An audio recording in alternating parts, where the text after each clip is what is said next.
Bueno, la semana pasada comenzamos a abrir este tema que es la teología sistemática. Tal como les manifestaba la semana pasada, este es un tema que habitualmente se asocia con los institutos bíblicos. Bueno, y de hecho es una materia del instituto bíblico, pero en la convicción personal como pastor y como miembro e hijo de esta iglesia, creo honestamente que este es un tema que debemos manejar todos. Esto nunca debiera quedar diríamos nosotros, en una cierta élite intelectual de cristianos. De hecho, si nosotros analizamos los estudios que habitualmente nosotros hacemos, tanto los estudios del día miércoles, el estudio de mujeres, en fin, todos los estudios varones, siempre vamos a darnos cuenta que estamos trabajando sobre la base del concepto de la teología sistemática. Y la verdad que la teología sistemática, el nombre puede sonar un poco más o menos impresionante, pero no es otra cosa que el estudio de Dios, como dice la definición de teología, que es esta palabra compuesta, teo y logos, y este estudio de Dios nosotros lo sistematizamos en función de doctrinas o materias. La definición de la teología sistemática dice que es todo lo que la Biblia enseña respecto a un tema en particular. Ustedes no se olviden que hemos visto a lo menos 3 formas de leer o estudiar, mejor dicho, la Escritura. Una forma que es una forma lineal, digamos nosotros, que es una forma que va de Génesis hasta Apocalipsis, ¿no es cierto? Un estudio lineal, consecutivo, libro por libro. También tenemos un estudio de carácter expositivo. Y esto se usa principalmente para lo que es, por ejemplo, preparar una enseñanza para la escuela bíblica, para los sermones, ¿no es cierto? Y para el estudio personal también de cada uno de nosotros. Y aquí teníamos el cuadrito que revisamos, ¿no es cierto?, donde estaba la observación, la interpretación y finalmente la aplicación, que son los 3 elementos fundamentales del estudio bíblico. ¿Ya? No es uno más que otro, todos son absolutamente importantes. No podemos llegar a aplicar sin haber hecho esta parte, y esta parte sin esta parte pierde el sentido. ¿Ya? Entonces, cuando hablamos de la teología sistemática, hablamos de la tercera manera en cómo estudiamos la Escritura, que es en función de un tema en particular, y sistematizamos todo lo que dice la Escritura, ¿no es cierto?, en relación a ese tema en particular y por supuesto también asociado con el resto de la Escritura. Entonces, por ejemplo, el día de hoy vamos a comenzar a ver la doctrina de Dios, ¿ya? Y eso significa que el gran tema es Dios, y nosotros a partir del Génesis hasta el Apocalipsis buscamos lo que la Biblia dice respecto a quién es Dios. Quién es Dios, cómo es su carácter, cuáles son sus atributos, en fin, cómo se nos revela, todo lo que tenga que ver con la persona de Dios en particular. Y así, como vimos, vamos a revisar varios temas que son fundamentales y que se estudian de manera sistemática. ¿Ya? El tercer elemento o la tercera palabra importante es doctrina, que no es otra cosa que las verdades fundamentales de la Sagrada Escritura, que están en forma ordenada y se estudian en forma ordenada y sistemática. ¿Ya? Y entonces tenemos nosotros la definición de teología, teología sistemática y doctrina. Son elementos que debemos manejar todos los cristianos. Es una responsabilidad, es un privilegio y una responsabilidad que todos nosotros manejemos estos términos, porque son en definitiva los que nos tienen que conducir a una correcta aplicación. Si nosotros no tenemos un entendimiento sistemático, un entendimiento teológico sistemático de la doctrina de Dios, vamos a tener quizás distintas posiciones u opiniones de quién es Dios, ¿ya? Y la idea es que todos los que estamos, a lo menos en esta nuestra iglesia, tengamos una idea, no solamente una idea, sino que una doctrina, una posición, un entendimiento, un conocimiento, digamos, unánime de quién es Dios. ¿Ya? Eso es más o menos lo que hemos ido viendo en la doctrina en cuanto al concepto de teología sistemática. Y por supuesto también analizamos algunas derivaciones del estudio de la teología sistemática en cuanto a la perseverancia, la exhortación, las consecuencias de extraviarse de ella, ¿no es cierto?, la importancia para la predicación y que debemos la doctrina finalmente obedecerla de corazón. Ahora, los peligros de no enseñar teología sistemática, es decir, de no enseñar los grandes temas de la Biblia de manera sistemática, es que cuando eso no ocurre, tenemos una iglesia que ignora esto y entonces se hace muy fácilmente presa de la manipulación. Y por cierto, la aparición de la herejía. ¿Ya? Esto es importantísimo porque obviamente cada uno de nosotros, como ustedes conocerán en el libro Los Hechos, los hermanos de Berea, que son el ejemplo clásico de lo que es efectivamente el estar atento de lo que se está enseñando. No para colar una enseñanza en el mal sentido de la palabra, sino para comprobar, ¿no es cierto?, enriquecer la enseñanza que se está dando. ¿Estamos? Y las doctrinas que dijimos que vamos a estudiar, ya estudiamos la doctrina de la Biblia, cuando estudiamos la Biblia, la palabra de Dios, el tema anterior, lo hicimos de manera sistemática, es decir, de Génesis hasta Apocalipsis, todo lo que pudiéramos nosotros encontrar en relación a la Biblia y tener la conclusión de que la Biblia, la doctrina de la Biblia es, en primer lugar, que la Biblia es suficiente, ¿no es cierto? Es la revelación suficiente. Nos queda claro que no es la totalidad de la revelación de Dios, algo imposible, pero sí es la suficiente. Esos 66 libros que están ahí son lo que Dios determinó de manera suficiente para que nosotros pudiéramos conocerle desde el punto de vista de su revelación. ¿Ya? Lo segundo es que se constituye en nuestra autoridad. Lo tercero es que hay una unicidad, ¿no es cierto?, que está tan bien ensamblado esto que la hace absolutamente única. Y lo cuarto, que es el tema de la aplicación también, ¿ya? De la aplicación. Y lo que comenzamos a ver hoy es la doctrina de Dios, ¿ya? La doctrina de Dios. ¿Hay alguna pregunta en relación a la introducción de lo que vimos la semana pasada? No olvidar, si no hay una pregunta, que la teología sistemática debemos estudiarla siempre en oración. Aunque es un ejercicio intelectual, es un ejercicio que está siendo guiado por el Espíritu. Es el Espíritu el que nos guía a toda verdad.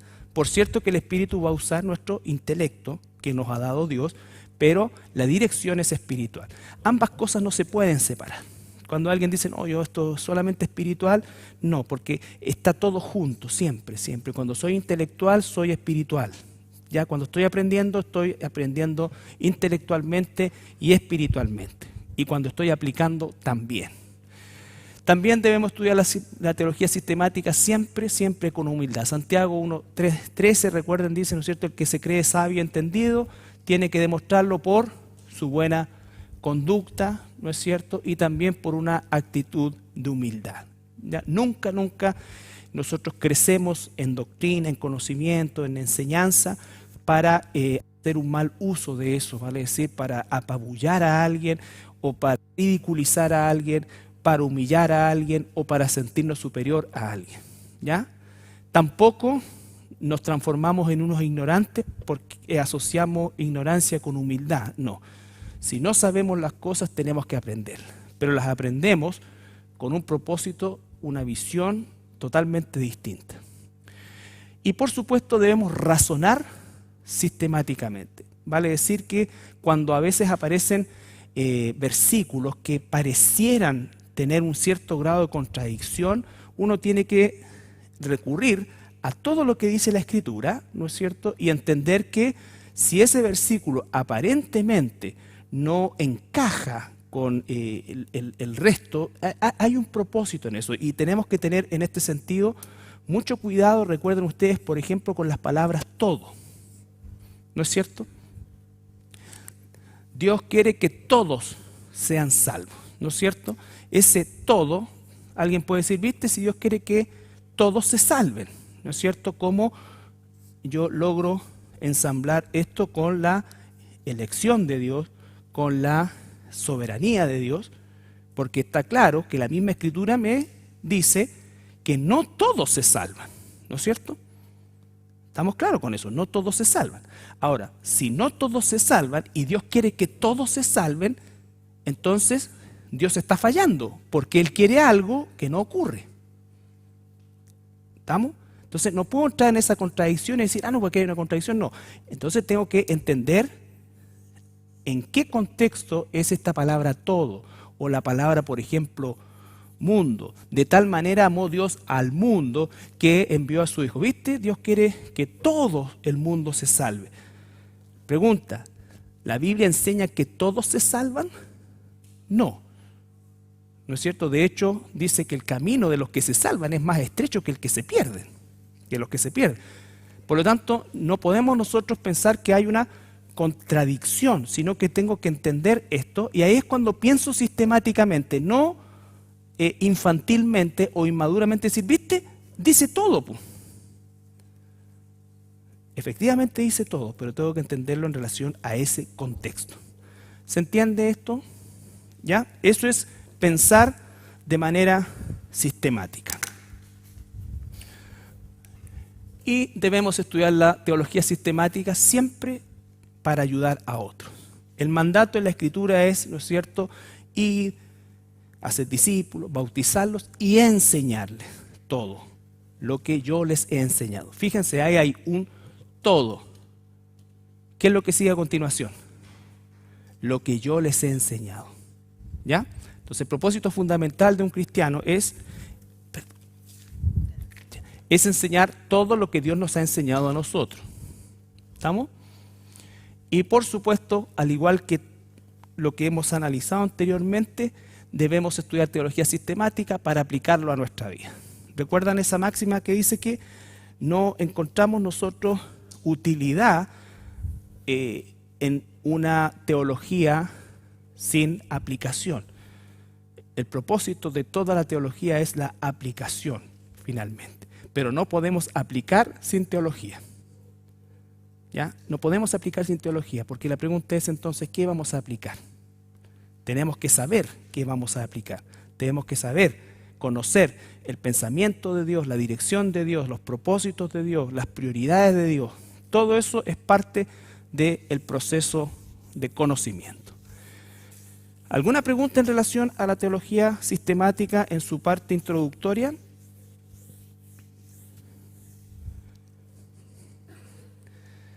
Bien, entonces pasamos, ya vimos la doctrina de la palabra de Dios. Está eso, me parece, ya en la página. Así que lo que viene a continuación es la doctrina de Dios. Cuando hablamos de la doctrina de Dios, nosotros vamos a hablar, ¿no es cierto?, de un tema gigantesco, gigantesco. Y vamos a referirnos a la doctrina de Dios en función de la revelación. ¿Ya? No en base a la opinión ni a la posición, son las dos con C.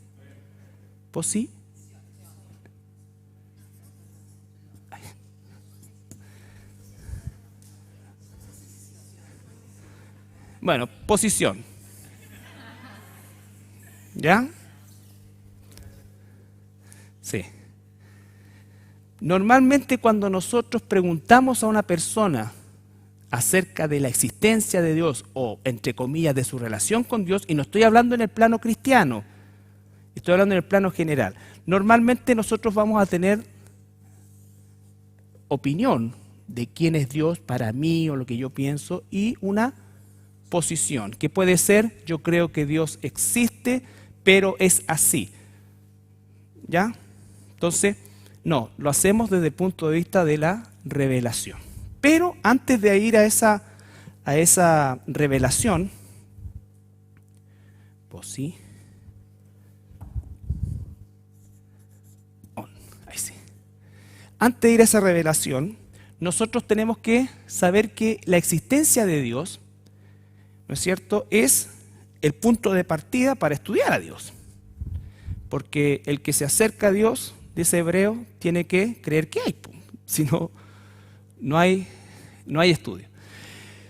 Pero la premisa inicial es que la Biblia no explica ni se esfuerza por demostrar la existencia de Dios. Por el contrario, la Biblia da por hecho que Dios existe. Así que nunca pretendan usar la Biblia para explicar la existencia de Dios, porque Dios no explica su existencia. Dios, ¿qué es lo que hace? Revela su existencia. En el primer versículo la Escritura dice, en el principio creó Dios los cielos y la tierra. Y después de cada día de la creación dijo, y Dios dijo que era bueno, y vio que era bueno, y vio que era bueno, ¿no es cierto? Y así a lo largo de toda la Escritura.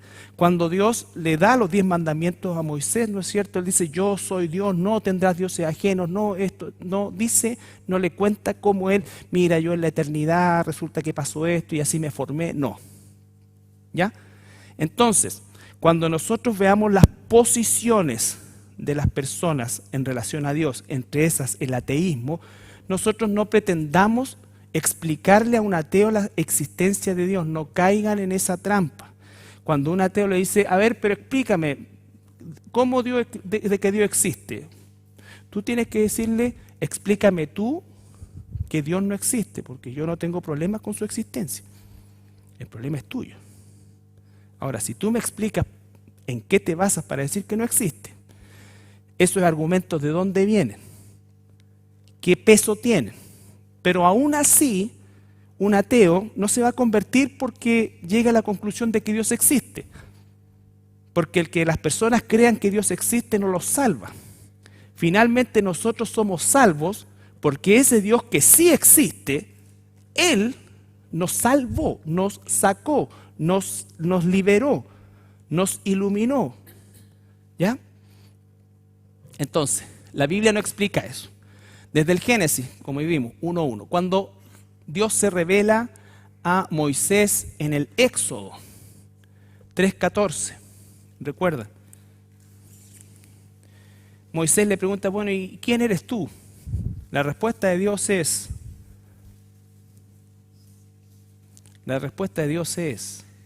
y respondió Dios a Moisés, yo soy el que soy. Y dijo, así dirás a los hijos de Israel, yo soy, me envió a vosotros. Ya, yo soy, me envió a vosotros. La expresión yo soy es una expresión bastante discreta en el idioma castellano nuestro de lo que realmente Moisés recibió en ese momento como el nombre de Dios. Él recibió lo que se llama el tetragramatón, ¿no es cierto? Que es Yod, Hei, Bau, Hei. ¿Ya? Y esto es un ideograma en el hebreo antiguo que significa yo soy el único, fuera de mí no hay otro. Significa también yo soy el eterno, el que siempre ha existido. Eso es lo que él está diciendo. Yo soy el único, fuera de mí no hay otro, yo soy el eterno, el que siempre ha existido.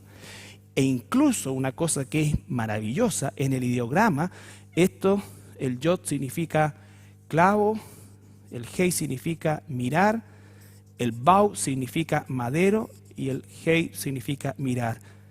Y en el hebreo antiguo, los mismos rabinos que son expertos en el hebreo antiguo, en el paleo hebreo que no tenía vocales, dicen que esto significa mira los clavos, mira el madero. Está hablando y apuntando desde este mismísimo momento en que se revela a la redención, a la cruz. ¿Ya?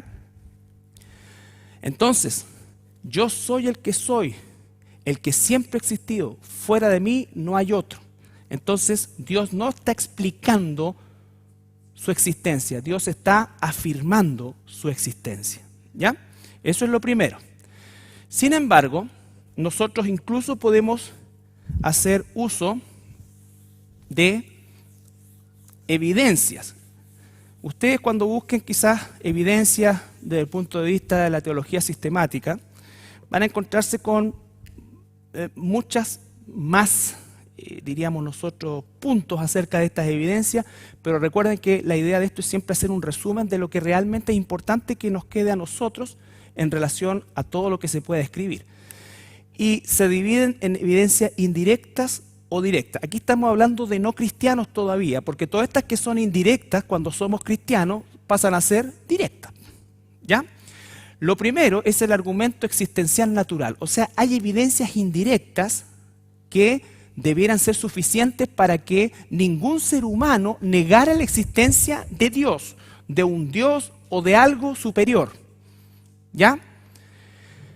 El ser humano siente en su foro interno la existencia de Dios. Esto se traduce en que todas las culturas a lo largo y ancho del planeta y a lo largo de la historia jamás han prescindido de la existencia de religiones, cultos, ¿no es cierto? Y todo lo que se pueda derivar al respecto. O sea, el ser humano, como decía Calvino, es un religioso, es un enfermo de religión siempre. Es un religioso obsesivo. ¿Ya? Siempre va a querer adorar algo, ¿no es cierto?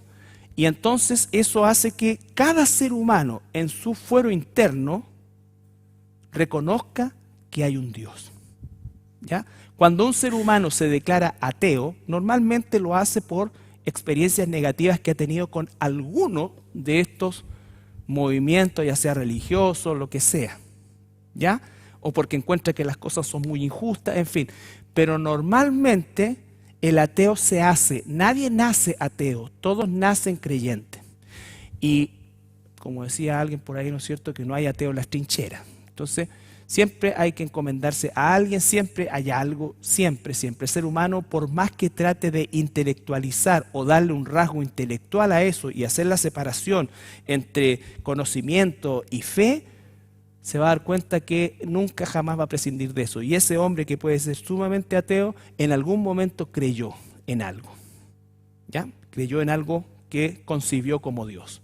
¿Se entiende eso? Hay un argumento. Todo ser humano tiene eso dentro de sí. Segundo argumento, que es el argumento cosmológico. El argumento cosmológico nos habla de que la naturaleza, para nosotros la creación, su perfección, su sincronización, su belleza, su diversidad, todo lo creado nos habla de que siempre hay una causa en las cosas que se crean. El ser humano tiene una concepción lógica de la causa por lo que hace o no hace tal o cual cosa, u objeto en cuestión. Si tú vas caminando por el desierto de Atacama y te encuentras un reloj, ¿no es cierto? Ninguna persona se me ocurriría que dirá, oye, las arenas del desierto, qué increíble que hicieron este reloj a lo largo de millones de años. O sea, esa persona, en su lógica humana propia, lo primero que dice, esto se le quedó a alguien, le perteneció a alguien. Segundo, es una máquina que alguien tuvo que haber hecho. Y tercero, es una máquina que se hizo con un propósito, dar la hora. ¿Ya? Entonces, esa idea está en nuestra mente, que también se le llama el argumento teleológico, que es lo que se llama diseño inteligente, que todas las cosas que nosotros vemos en la creación o en la naturaleza nos hablan de que hay un diseño inteligente. Lo único que ha hecho la tecnología a lo largo del tiempo es mostrarnos que ese diseño se va reduciendo a instancias microscópicas donde encontramos la maravilla del ADN y donde encontramos efectivamente que este diseño inteligente es algo que está programado, hay una programación de por medio, ¿ya? No es una cosa azarosa. Entonces, lo que hace el mundo hoy, el príncipe de la potestad del aire, es generar un argumento para oponerse a esto, que es lo natural. Ni siquiera estamos hablando de una concepción religiosa ni nada. Está cambiándolo por una concepción azarosa o accidental. Azarosa o accidental. ¿Ya? Entonces, en nuestra lógica humana, ¿no es cierto?, en nuestra concepción natural, como somos hechos naturalmente, siempre existe una concepción de esta lógica. ¿Ya? Pensar así es ir contra la humanidad misma. No contra Dios, obviamente sí, pero contra nuestra concepción humana. Cuando alguien le dice a una persona que hace 15.000 millones de años, que yo desafío a que alguien ponga cuántos ceros, si le alcanza toda esta muralla para hacer todos los ceros de ese 15.000 millones de años, ocurrió una explosión y que inmediatamente, porque así mismo ellos lo afirman, los segundos posteriores fueron críticos a esa explosión para que ocurrieran una infinidad de eventos perfectamente ordenados para que se generara, ¿no es cierto?, lo que nosotros más o menos conocemos, ¿ya? Y de ahí la vida y toda esta cosa así. Entonces, de verdad, eso es un atentado a nuestra mentalidad humana lógica, ¿ya? No estoy hablando de una concepción religiosa, simplemente un atentado a cómo es que alguien piensa de manera lógica, ¿ya? Porque no nos imaginamos que entonces yo a las futuras generaciones que vengan le voy a echar todas las herramientas, todas las cosas, todo esto, y para que cuando vengan 50.000 generaciones después encuentren hecha una casa, echan esto, no. Alguien tiene que intervenir, un tercero tiene que intervenir, por así decirlo, ¿ya? Y además alguien tiene que haber creado las herramientas, alguien tiene que haber concebido el diseño, alguien tiene que haber, ¿no es cierto? De hecho, eso nos lleva a perfeccionar lo que diseñamos. Entonces, el ser humano está en constante perfeccionamiento de su propio entorno. Entonces, todo eso es lo que se llama el diseño teleológico que vemos en la creación. El Salmo 19, 1 al 6,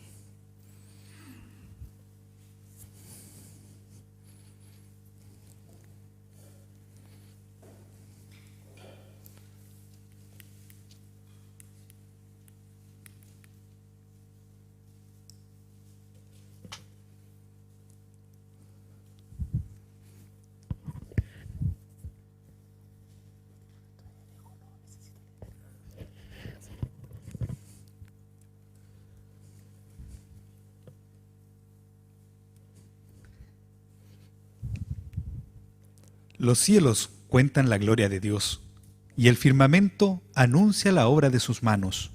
Un día emite palabra a otro día, y una noche a otra noche declara sabiduría. No hay lenguaje ni palabras, ni es oída su voz. Por toda la tierra salió su voz, y hasta el extremo del mundo sus palabras. En ellos puso tabernáculo para el sol, y éste, como esposo que sale de su tálamo, se alegra cual gigante para correr el camino.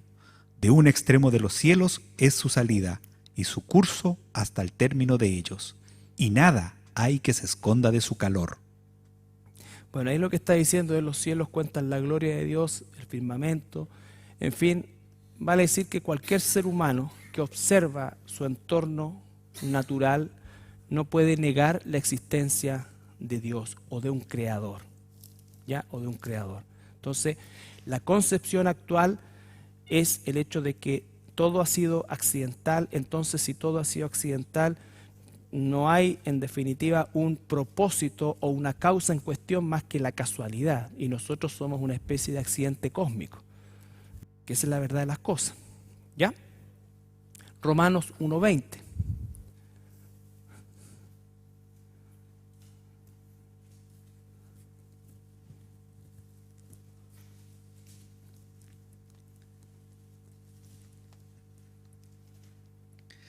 Porque las cosas invisibles de Él, su eterno poder y deidad, se hacen claramente visibles desde la creación del mundo, siendo entendidas por medio de las cosas hechas, de modo que no tienen excusa. No hay excusa, no hay excusa para ningún ser humano, ¿no es cierto?, para negar la existencia de Dios a partir del argumento de la experiencia intrínseca, a partir del argumento cosmológico. Estamos hablando solamente de la concepción de la existencia de Dios, porque la Biblia no se gasta, ¿no es cierto?, en explicar la existencia de Dios, la da por hecho. Pero, aun si no existiera la Escritura, no podría existir alguien lógicamente ateo, ¿ya? Normalmente los ateos están queriendo decir que ellos han tenido una decepción o no creen en la religión a través de la cual supuestamente conocieron a Dios.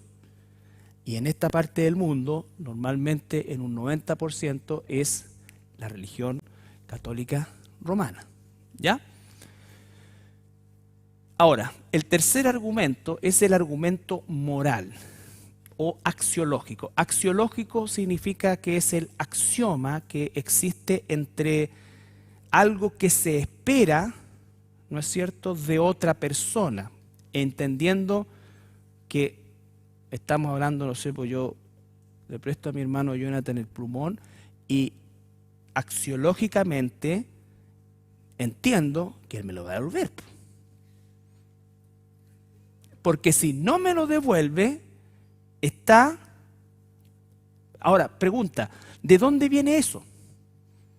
Porque si no hay una moral absoluta, ¿cómo puedo condenar su accionar? ¿Me entienden? ¿Cómo puedo? Y eso está, no necesito ser creyente, simplemente está ahí. ¿No es cierto? Cuando alguien puede ser bueno, incluso horizontalmente hablando, ayudar, salvar una vida.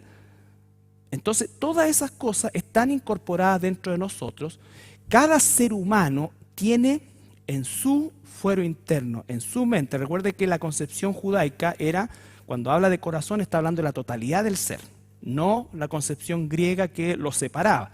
Cuando habla de corazón en la escritura, el pensamiento hebreo es un todo. Entonces dice que en toda cultura está inserto la idea de los 10 mandamientos, o por lo menos parte de ella. No, obviamente, detallado como el decálogo que nosotros conocemos en el libro de el Éxodo y el Deuteronomio, pero en toda cultura se entiende que el asesinato, no la muerte o matar propiamente tal, sino que el asesinato, como dice la palabra en no matarás, ahí la palabra es no asesinarás, vale decir con alevosía, con ventaja, por venganza, por cualquier otra cosa, o sea, por una motivación de criminal, ¿no es cierto? Es un pecado, es un crimen, es un delito, es una falta, el robo, en fin, todas esas concepciones están insertas en todas las culturas,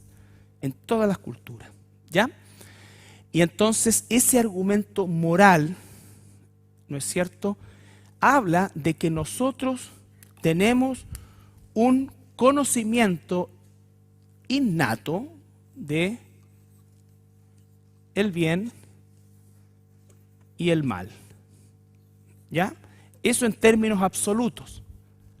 Ahora, producto de nuestra concepción pecaminosa, nosotros podemos ir involucionando, o hemos ido involucionando en correcto, incorrecto. Seguimos involucionando y podemos llegar hasta algo que digamos ético, no ético. Y podemos ir más abajo, es decir, legal, ilegal, conveniente, inconveniente. Es así como va mutando, pero siempre hay un contraste. ¿Me explico? Nunca ni el lado de acá es absoluto, ni el lado de allá es absoluto, salvo esto, que es lo que la gente no quiere escuchar. Porque ¿qué es lo que te dice? Nadie puede decir, ¿no es cierto?, de manera absoluta que esto es bueno o que esto es malo. Depende con el cristal se mire y todos esos dichos que hemos acuñado, ¿no es cierto?, a lo largo de nuestra existencia. En Génesis 3:22 ocurre ahí la expulsión del jardín del Edén, y una cosa que tenemos que recordarnos es que Adán y Eva siempre supieron qué es lo que era el bien y el mal. Ellos supieron qué es lo que era el bien y el mal siempre. El punto es que el bien y el mal estaba en sujeción y dependencia de Dios. Cuando pecaron, siguieron teniendo la capacidad de discernir entre el bien y el mal, pero ya sin Dios. Y al estar sin Dios, entonces comienza a operar este contraste, ya no con Dios, sino que sin Dios. Y ahí empieza todo esto para abajo. ¿Ya? Podemos ir más abajo, agradable, desagradable, y así, hasta llegar a me importa, no me importa. Claro, y más allá. Y dijo Jehová Dios: He aquí, el hombre es como uno de nosotros, sabiendo el bien y el mal. Ahora pues, que no alargue su mano, y tome también del árbol de la vida, y coma, y viva para siempre. La razón de la expulsión obviamente fue el pecado, el motivo, pero el alejamiento del Edén fue porque el hombre siempre sabía el bien y el mal, pero ahora, como lo estaba administrando él, tenía acceso a comer del árbol de la vida y habría sido una condena eterna. ¿Ya? Hubiera sido una condena eterna. Entonces, el argumento moral es el argumento en que el ser humano sabe que existe este contraste. Que cuando empezamos a llamar al bien, lo empezamos a llamar mal, es porque el ser humano ha ido otra vez contra su naturaleza. Que aunque caída, tiene una concepción del bien y el mal. ¿No es cierto? Entonces, el hombre ya no habla del bien y el mal. Lo que habla es este contraste. Porque este contraste, a diferencia de este otro, este es absoluto e inamovible. Son valores absolutos e inamovibles. Estos no son absolutos y son cambiables. Lo que antes era incorrecto puede ser correcto, ¿no es cierto? Y viceversa. Antes lo correcto era llamar a ciertas cosas enfermedad, hoy día es incorrecto llamarlo así. ¿Ya? Antes algo que era una desviación, ahora es una condición. Antes y así sucesivamente van sucediendo las cosas. ¿Ya? Romanos 2, 14 al 16.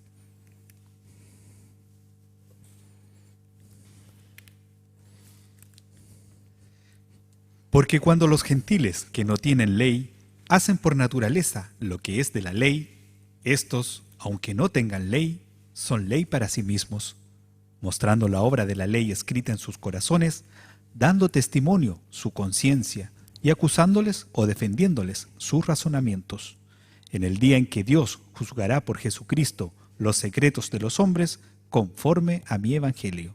Ya. Entonces cuando los gentiles, o sea, los que no son, en ese caso no eran judíos, que se suponía estaban sin la ley, sin la Torá, ¿no es cierto?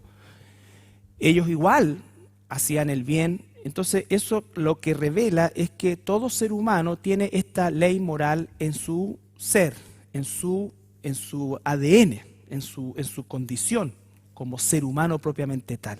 ¿Ya? Entonces, todos estos argumentos son argumentos que los llamamos nosotros indirectos,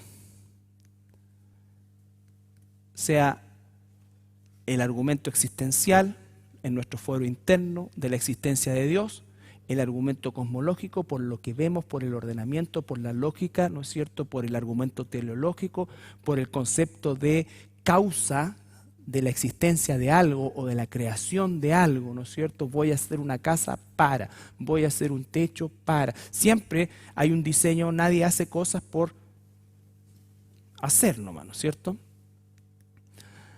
El argumento moral, que también dentro de nosotros está inserto esta concepción de los 10 mandamientos, que es un resumen de toda la ley. De toda la ley está ahí, ¿no es cierto?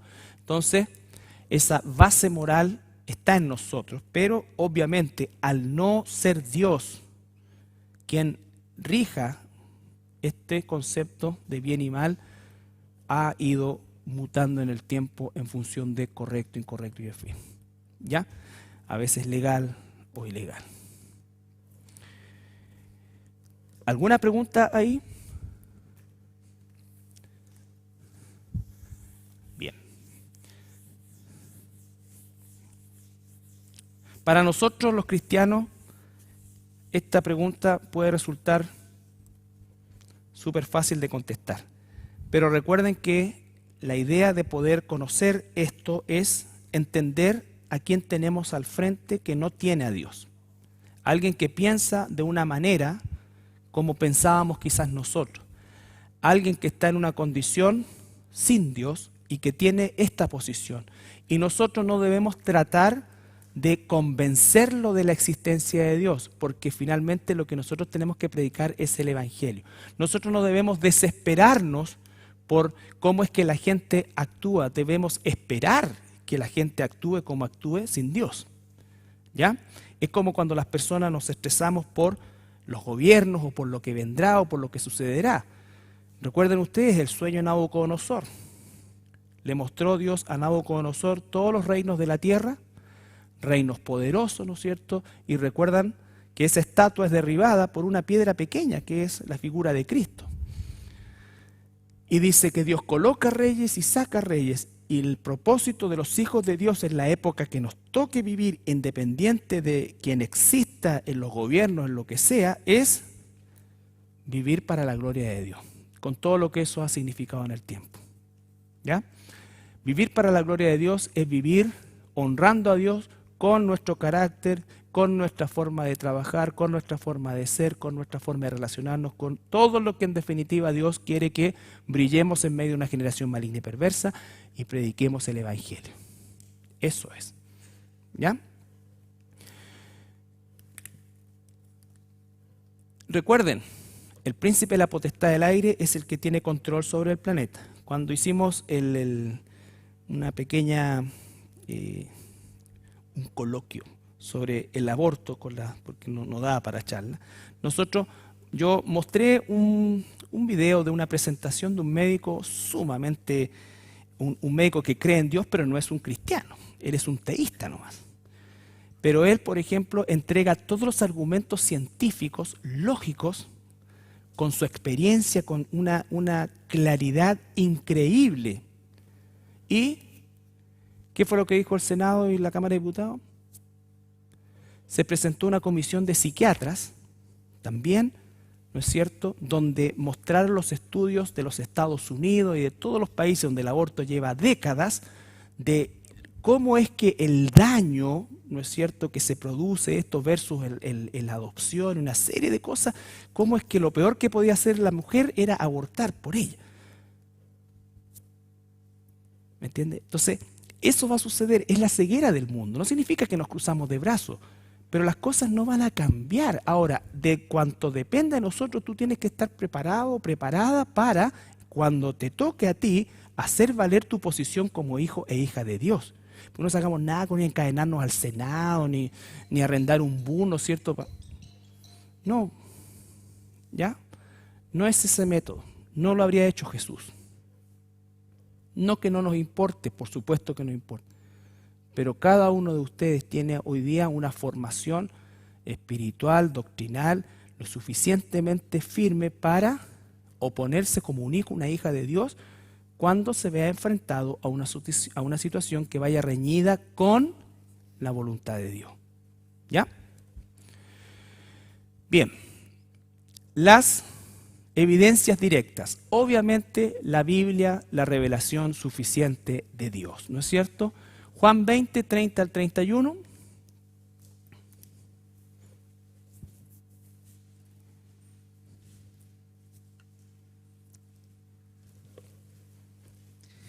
Hizo además Jesús muchas otras señales en presencia de sus discípulos, las cuales no están escritas en este libro, pero éstas se han escrito para que creáis que Jesús es el Cristo, el Hijo de Dios, y para que creyendo tengáis vida en su nombre. Ya, entonces dice que Jesús hizo muchas otras cosas, pero que si se escribieran los libros no cabrían los libros del mundo, pero las que están escritas para que creamos que Jesús, la suficiencia, ¿no es cierto? Creamos que Jesús es el Cristo, el Hijo de Dios, y creyendo en Él, tengamos vida en su nombre. ¿Ya? Entonces la Biblia es la revelación suficiente y es, por cierto, la revelación directa de Dios, no de su existencia, sino de quién es Él. ¿Ya? Obviamente la vida y la resurrección de Jesucristo, puse 1 Corintios 15 porque es un pasaje, es un capítulo con más de 50 versículos que habla de la resurrección y justamente de la prueba histórica de la resurrección. El apóstol Pablo, un perseguidor de la iglesia, ¿no es cierto?, que se convierte y se transforma en el más grande misionero y el más grande evangelista de la historia de la iglesia, y él, ¿no es cierto?, ahí da todos los argumentos de la resurrección de Jesucristo, desde el punto de vista histórico y habla de la proyección de todos los que hemos puesto nuestra fe en el Señor Jesucristo. ¿Ya? Entonces dice, si Cristo no existe, o si Cristo no resucitó, si no existe, si Cristo no resucitó, porque nadie pone en duda su existencia. Si Cristo no resucitó, entonces nuestra fe es vana. ¿Ya? El nuevo nacimiento. Por supuesto que todo esto, más todo lo anterior, cuando nacemos de nuevo, pasa de indirecta a directa, porque ahora sí nosotros nos maravillamos de nuestro Dios en la creación. No es una sospecha, no es una forma natural de reconocer la existencia de Dios, sino que es una forma espiritual de alabar la magnificencia de nuestro Dios como creador. Juan 1:14.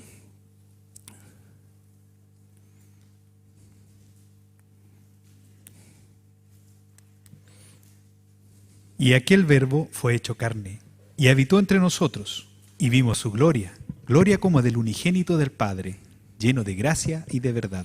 El 13, por favor, 12:13.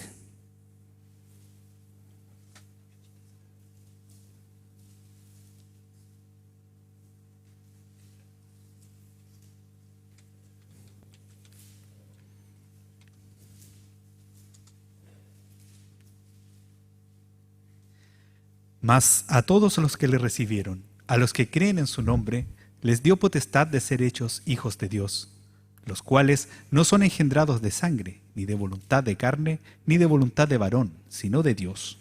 Eso es lo que nos hace a nosotros mirar el cielo, las estrellas, la creación y alabar a Dios. Que Dios, hemos recibido al Señor Jesucristo, hemos nacido de nuevo, y ese nacimiento no es carnal, sino que es un nacimiento espiritual. El Espíritu es el que nos conduce a toda verdad. El Espíritu es el que nos convence. El Espíritu de Dios convence a mi naturaleza humana, que le dice la Biblia, ¿no es cierto? El Espíritu de Dios convence a mi espíritu. Cuando usa la palabra espíritu, ahí se está refiriendo a el espíritu del hombre o mi naturaleza humana. Me convence que soy un hijo de Dios. ¿Ya? Juan 3, 1 al 5, el encuentro de Jesús con Nicodemo.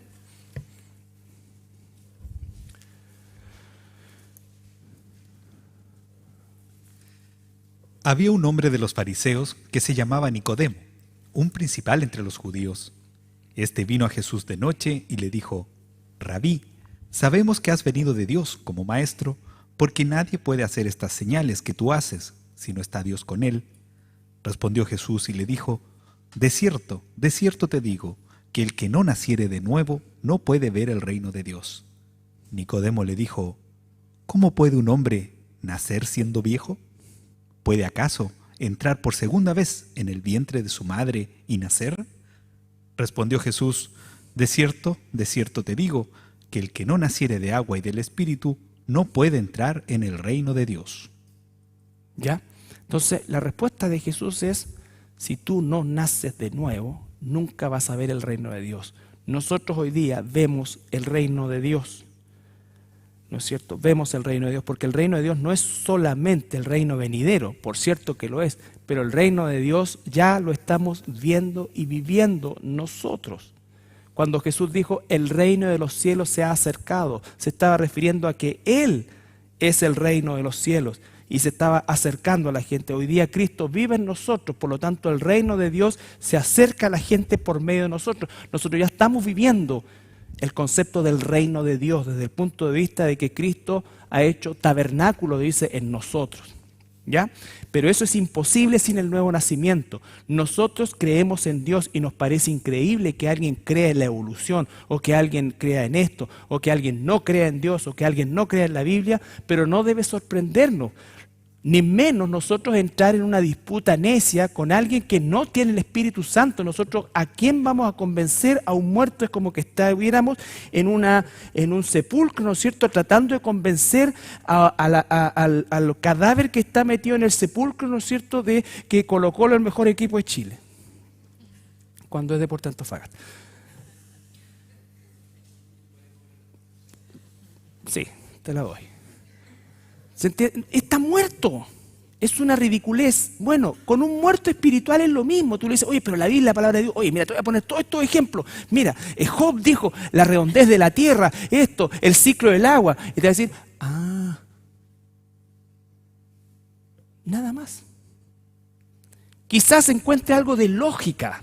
Oye, yo pensé que la Biblia era más penquita, hoy tiene hartas cosas interesantes. Y tú dices, uy, no, hasta que no nazca de nuevo, porque alguien o está completamente muerto o está completamente vivo. Pero no está medio vivo ni cuando se está empezando como a mover, no. O vive o muere. Entonces nosotros tenemos que sembrar solamente. El Evangelio, llevarlo a Jesús, llevarlo al arrepentimiento, orar, tener misericordia, porque no somos mejores que ellos. Y por favor, nunca nos sintamos mejores que nadie, porque todo lo que hemos recibido es pura gracia. Nosotros estábamos así y peores, nosotros fuimos sacados del mismo barro.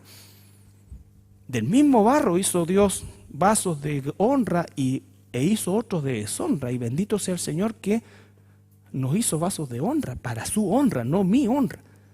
Pero esta es la realidad que vivimos. Por eso es que las peleas que nosotros tenemos muchas veces con inconversos, me pasaba a mí en mis primeros años como cristiano, apabullando y argumento tras argumento. Nadie se convertía por eso. Finalmente es Dios que en su misericordia toca en función del evangelio que tú le predicaste. Cuando tú le hablaste de arrepentimiento, le hablaste de la vida eterna, le hablaste del destino eterno. Esa cosa la persona lo puede, pero lo va a dejar dando vuelta, y eso es lo que Dios va a utilizar en algún momento. Si tú te mueres hoy día sin Dios, tú te vas a ir al infierno. Y yo te ruego, como dijo el apóstol Pablo, reconcíliate con Dios. No hay otro nombre dado bajo el cielo los hombres en que podamos ser salvos, y es Jesucristo. Cuando el Espíritu Santo venga en ti, tú vas a entender todo esto. Los discípulos, antes que el Espíritu Santo viniera sobre ellos, pregunta, ¿cuánta información recibieron de Jesús? Muchísima, como decía el chavo. Pero igual lo negaron, igual escaparon. En cambio, cuando vino el Espíritu Santo, fueron capaces hasta de morir como mártires por Él. O sea, no se hicieron valientes en 50 días entre que negaron a Jesús y Pentecostés. El Espíritu Santo, vino sobre ellos. Lo mismo ha sucedido en nosotros. Entonces, siempre me pasa esto, debemos entender que es en relación al nuevo nacimiento. Y ese nuevo nacimiento nos da la convicción. Hebreos 11:6.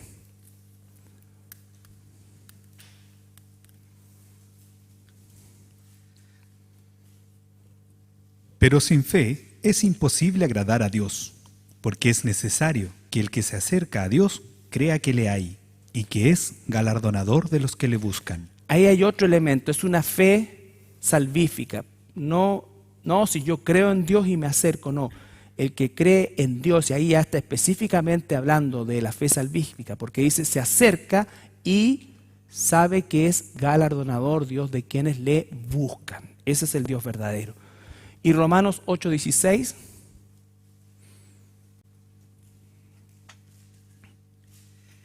El Espíritu mismo da testimonio a nuestro espíritu de que somos hijos de Dios. Y si hijos, herederos, y todo lo que viene a continuación, maravilloso, ¿no es cierto?, de la promesa de Dios. Entonces, la evidencia directa obviamente está relacionada con el nuevo nacimiento. ¿Ya? Con el nuevo nacimiento. Entonces, la próxima semana vamos a ver las posturas del ser humano frente a la existencia de Dios, partiendo del ateísmo, el agnosticismo, el rechazo o la indiferencia, el teísmo, pero el teísmo no es sinónimo de creer en el Dios verdadero. Teísmo es simplemente creer que existe Dios o un Dios.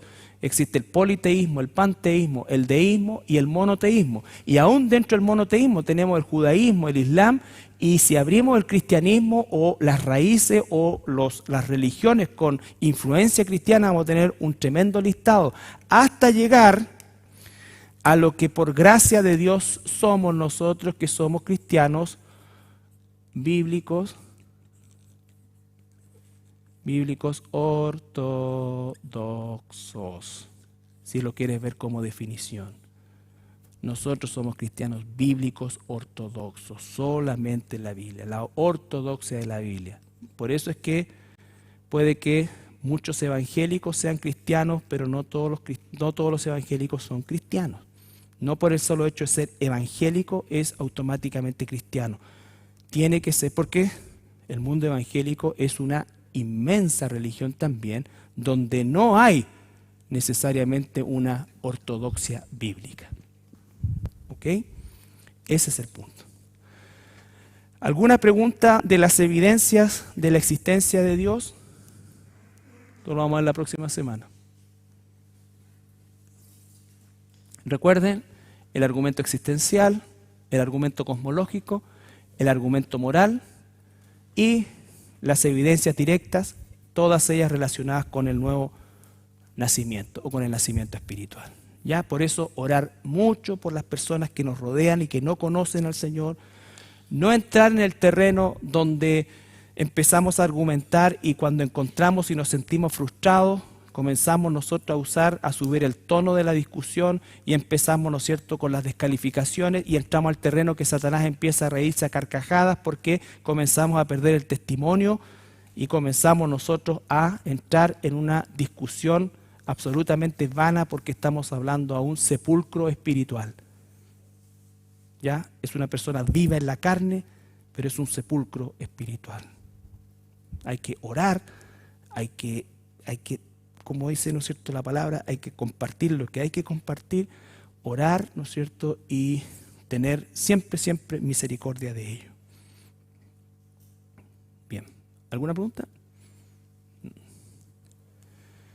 Mi hermano Alex, que está ahí, que si puede orar para finalizar. Señor, te damos gracias, Padre Santo, por tu inmensa misericordia que has tenido con nosotros, Señor, al revelarte a nuestras vidas, Padre. Gracias por este privilegio, Señor, que tú nos das, de poder comprenderte, Señor, de poderte entender, Señor, y comprender, Señor, que tú has hecho una obra maravillosa, Señor, que es la salvación tan grande de tu Padre que nos has regalado. Señor, te pedimos, Padre Santo, también que podamos regresar sin novedad a nuestro hogar, Señor, que tú nos acompañes como siempre, Señor, en el nombre de nuestro Señor Jesús. Amén.